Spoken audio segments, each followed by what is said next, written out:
But the fear of failure is not only very powerful, it's also the fear of success. You're not in a strong position within yourself to really see that you're deserving of everything you have in life and everything you can accomplish and everything that you can be, that you stop yourself from even trying to succeed.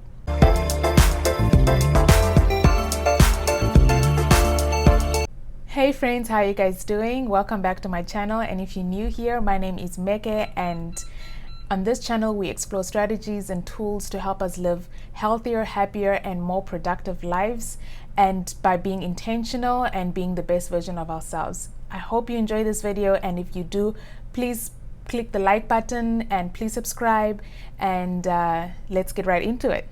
So a backstory on why I felt I needed to make the change in the first place. I was born and raised in Namibia and moved to the United States in 2015.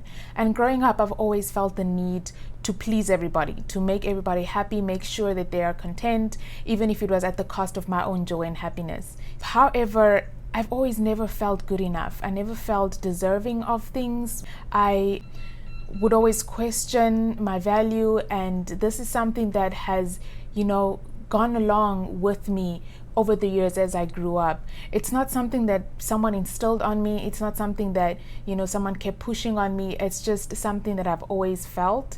I felt I needed to do more to stand out, or needed to do more to make people happy. And I had a very big fear of disappointing. However, I did a lot of that. I was not necessarily a problem child, but I did cause my fair share of trouble.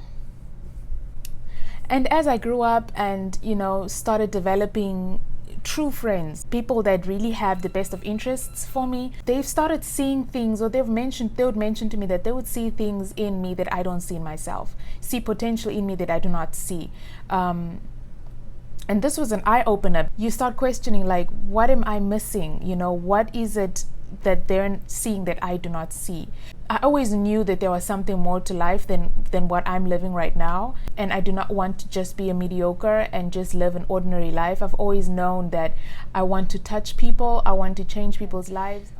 If there's any way that I could touch someone and help them be a better version of themselves, that is what I really want to do.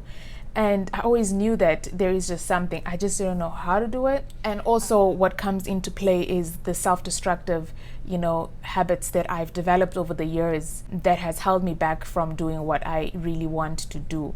I beat myself up a lot. I'm a perfectionist, and I know that is one thing that holds me back. I tend to want to do things perfect the first time, and that makes me procrastinate. Like, for instance, this YouTube channel, I have wanted to start a YouTube channel for years now, but I've always wanted to wait for the right moment. So this video, I was just like, you know what, I'm just gonna go ahead and film and pour my heart out, and if someone resonates with it, please put a comment in the comment section and let me know if this is something that you've also felt, where you've wanted to do something but you always try talking yourself out of it. You would kind of do it and then finish it and then look at it and you're like, no, it's not good enough, and then you don't end up posting it. I know I've done that several times. I would start comparing myself to others, and I would feel some type of way that I'm not good enough, or would someone actually listen or watch? And these are just self-destructive behaviors that has really held me back for years. And there are a few things I can say I've started really looking closely to that has made me realize that I'm actually being self-destructive. I started to watch my thinking and be more self-aware, because I've noticed when I find myself overthinking about a certain topic, or when I find myself trying to do something and then I try and think of all the scenarios of how it could go wrong, I talk myself out of a situation.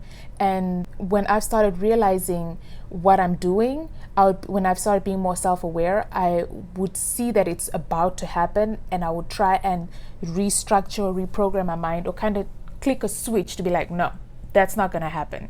You're not doing this again. You just have to go ahead and do it, and you'll get better at it over time. Another thing would be watching my patterns closely, and in some cases I would stop myself before I even do a bad habit. Another thing that I am going to consciously be doing is surrounding myself with people that are further along in their spiritual journey, or with themselves than I am. I'm starting to be more intentional, really spending my energy on people that are worth my energy. You know what I mean? Like, have you found yourself, you just say yes to an engagement because you just want to be that nice person, and then you end up finding yourself in a situation where you just feel drained emotionally and spiritually, and just like, I want to just get out of this situation. You feel like it takes you quite a while to just get back on your groove. I've held relationships for the sake of having a relationship with someone, even though I know that they're toxic or they drain my energy. And that is something that I'm going to stop. I only have one life to live, and I cannot be spending my time and energy on people that are just holding me down. It's just not going to happen. Another point would be that I'm really concentrating on to just stop this self-destructive behavior, and to stop sabotaging myself would be really being more like, watch more closely and address what's not being heard inside of me. So what I mean by that is sometimes they're very obvious things that happen. Like, it would be something that I'm currently doing at the very moment, and I'm like, this is self-sabotage behavior. But there's some things that you do subconsciously, things that you don't really realize you did it until later on, and you're like, wow, yeah, I should have not done that, but I didn't even notice I was doing that. It's such a norm to you that you constantly do it without realizing it. And those are things that you have to address. Because if you cannot have a solid mindset to a point where your subconscious mind does not get the best of you, whatever you do, you're just going to go back into that, self-sabotage, self-destructive behavior. And then it becomes a ripple effect where it's just the constant thing over and over. And you try and get out of it, you get out of it for a little bit, and then you snap back, and then you back into it again, and then you have to try and get out of it. It becomes a bad cycle, and you have to address the things that are inside of you. What are your childhood traumas, or what is the thing that is holding you back? Like, you are the one holding you back, but why are you holding yourself back? There's more to it than just the surface. So addressing that would give you more of an understanding of, what you consciously do. And this can, flow over into your subconscious mind. And this is something that is very powerful once you have control over your mental health and your mental state, and you have a strong mindset. You can take control in every aspect of your life. But I'm not saying this to say that you will always be on point and be happy and just be content, and you'll never have low days. You will definitely have low days, but this is something that you will know how to snap back from it. So the quicker you can snap back out of something, the faster you can move on. And another thing would be over-reliance that I know I have done in the past. And this is now being completely reliant on people's opinions of you, and in the relationships that you are having, whether it's with an intimate partner, or whether it's a friend or a sibling or family relationship. Being completely reliant on how they feel and think about you puts them in complete control on how you run your life, basically. And this is something that is self-sabotaging big time, because you start thinking of what are they going to think, and you don't just do it yourself and then have them respond after you've done it. And then the way you take how they respond is based on how you feel about yourself. So not have them be dictating how you should feel about yourself and the things that you do. Don't let your over-reliance on people's opinions and behaviors around you to, dictate and control how you behave and what you do on a day-to-day basis, or how you live your life in general. I mean, self-sabotage is really the fear of failure. It's a fear of failure. It's a fear of success.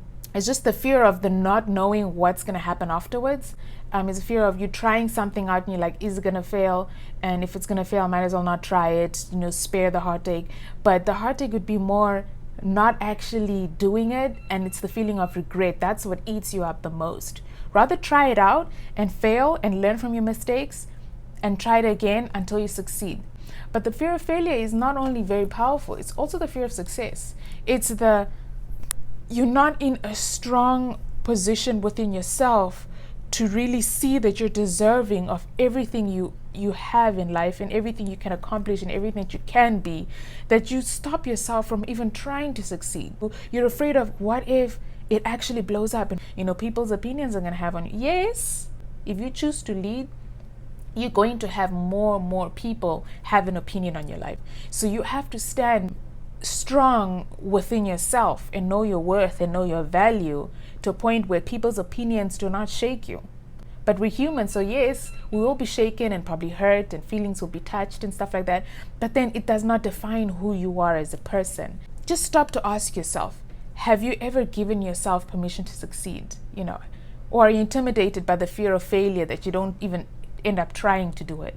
It's something that you should really just sit and think about it, and let me know in the comments if you can resonate with that, because I know I have. If I started a business and I had the fear of, what if it actually blows up? Because there is something inside of you that knows you're capable of doing more. Something inside of you that knows you're capable of being successful. And that something keeps pushing you to try it or think about it. And then there's this other thing inside of you, or this other self-sabotage behavior that you have, that starts talking about, yeah, but what if you succeed? Will you even keep up with it? That's why you find a lot of these millionaires and billionaires, when they started their business, they weren't able to run $1 million company. They build themselves at every step of the journey in their business. So if you start off as a zero balance, and then you go on and grow your business, you're going to have to concentrate on personal development as much as you're concentrating on the growth of your business, so that you can keep up with every stage that your business goes, and work on being the best version of yourself in every aspect, in every stage of your life. So when any opportunity comes forth with your business, or just in life in general, you are confident enough to know that I'm just going to take it head on and give it my all and see where it takes me. And when I succeed, I'll keep going. I'll just ride the wave when it goes. But knowing that you're preparing yourself on a day-to-day basis, doing personal development, reading, meditating, exercising, just making sure that you're nourishing your mind and your body, so that you can be able to be the strongest, best version of yourself whenever any opportunity or any obstacle comes your way. Then you know that you can bounce back from it faster than you would if you actually did not concentrate on your mental and physical health. Get what I mean? Yeah. So if you do not concentrate on that, there'll be an internal conflict, and it just becomes a cycle that is very, very unhealthy. And it's like sitting in a position where you're hoping for magic or miracle to happen while you're staying down and not putting in the work. Take actionable steps to be the best version of yourself and go towards your dreams and goals. But for some reason, you are just sitting there and just hoping. Well, I hope that one day I become a millionaire, and you're not necessarily putting in the work to one day become a millionaire. Do you know what I mean? That's kind of, it doesn't make sense. It's like believing you'll become pregnant and not gain weight. Kind of goes hand in hand. You have to prepare yourself for situations where you are ready for it when it happens. Rather be ready for the opportunity than wait for the opportunity and you're not ready for it. Wanting the success, but the fear and not wanting the responsibility that comes with it. You want me to repeat myself? It's wanting the success, but the fear and not wanting the responsibility that comes with it. Let that marinate. Let that sink in. Let that sink in. It all goes along with the process. It's a process. You have to grow. You have to build yourself. Stop talking yourself out of this moment. It's now or never. We only live one life. So this is something that I have to constantly come back to and remind myself, and sometimes I fall, and it's a journey, it's a marathon, it's not a sprint. So this whole personal development and kicking off bad habits, it's not something that you're going to do overnight. I'm working on being the woman that God has intended me to be, and I'm working on being the woman where when I walk into someone's life, I'm impactful. I can help them in some way, whether it's something really small, whether it's something really big, whatever it is. But I have a strong desire to help people and just make them feel valuable and confident and be the best version of themselves, either physically, mentally, and then everything else kind of just flows as you go. We are deserving of everything that life has for us. We are deserving we deserve to be successful, we deserve to be happy, we deserve to be in loving relationships, we deserve to love ourselves and appreciate ourselves. As long as we put in the work and believe, it's possible. It's possible. It can happen. The inability to handle these fears creates self-sabotaging and self-handicapping situations where you're incapable of moving forward because you can't handle the pressure of this level, and it makes you a chronic underachiever.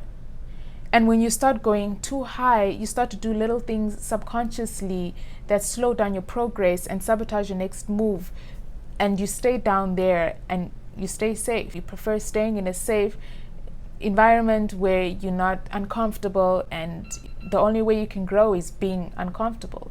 Push yourself out of your comfort zone. The moment is now. Start now. Don't wait tomorrow. Don't wait next week. Don't say I'm going to start 1st of January. The moment is now. You are alive for a reason, and you have a purpose to do whatever it is you have to do. Just never stop moving.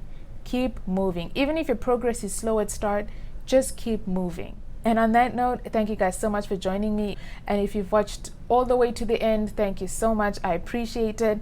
And if there's anything that resonated with you within this video, please put a comment in the comment section. I would like to connect with you guys, get to know you guys, and build a safe community where we can help each other grow and be the best version of ourselves. And don't forget to like and subscribe. I'll see you guys.